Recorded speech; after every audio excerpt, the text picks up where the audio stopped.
Okay, so I was reading today on learningmind.com and I read the 10 most common fears and phobias of humans. I'm going to read you the top 4. The first is fear of loneliness. The second is fear of death. The third is 2 parts, social phobia, fear of speaking in public, and agoraphobia, which is fear of open spaces, which is such a funny one, but it's one I actually have myself.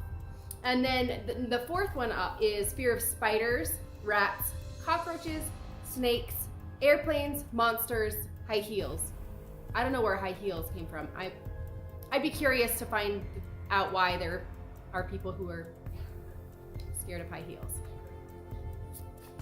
So I decided I would read into a little bit about fear. So I Googled the definition of fear. And fear is an unpleasant feeling triggered by the perception of danger, real or imagined.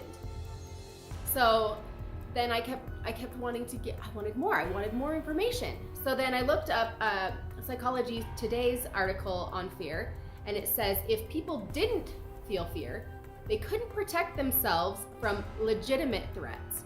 It has strong roots in human evolution. So there's purpose in fear. It's to protect us. We are meant to be feeling feelings of fear, right? We don't typically have like life-threatening situations. We have less threatening situations. So we still have fear though. Fear still comes up in our life. Do we want to miss out on life because of fear? If the answer to that question is no, then how do we overcome it? What are we supposed to do with it? Today I'm going to share with you how I am working to overcome my fear of success. As an adult, I have been involved with 2 different network marketing companies. And the last one that I was in was about 5 years ago. And there's a pattern that I noticed with this last one, and that was my own self-sabotage.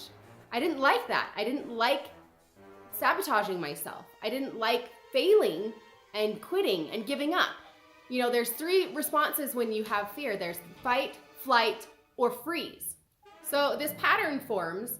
I'm self-sabotaging and I don't like it. So I wanted to know more. I wanted to know why. Why am I doing this to myself? So I had to dig deep. Why? Well, I'm afraid to succeed. What does that even mean? Why?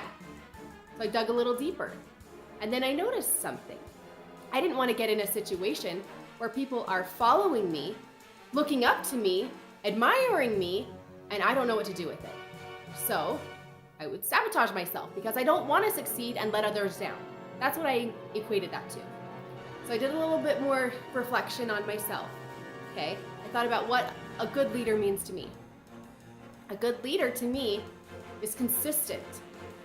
I've been struggling, or I have been struggling in the past with being consistent. I have looked at myself more like a sprinter, big spurts of action with a lot of downtime and a lot of inactivity. Another thing is, a good leader is dependable.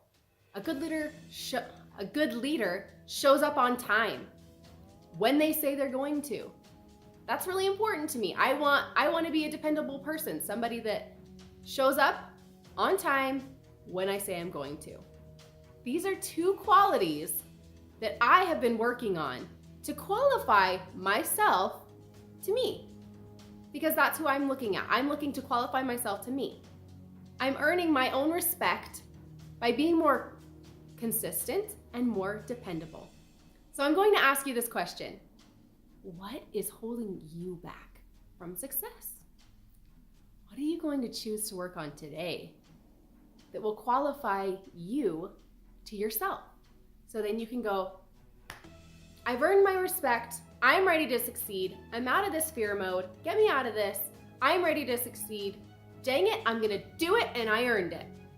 Comment below. Let me know what you're going to start working on, because maybe it's something that I didn't know and you say, this is what a good leader has. This is the kind of person I want to follow. So that maybe I can start working on that too, and we can work on it together and share insights. Thanks so much for watching.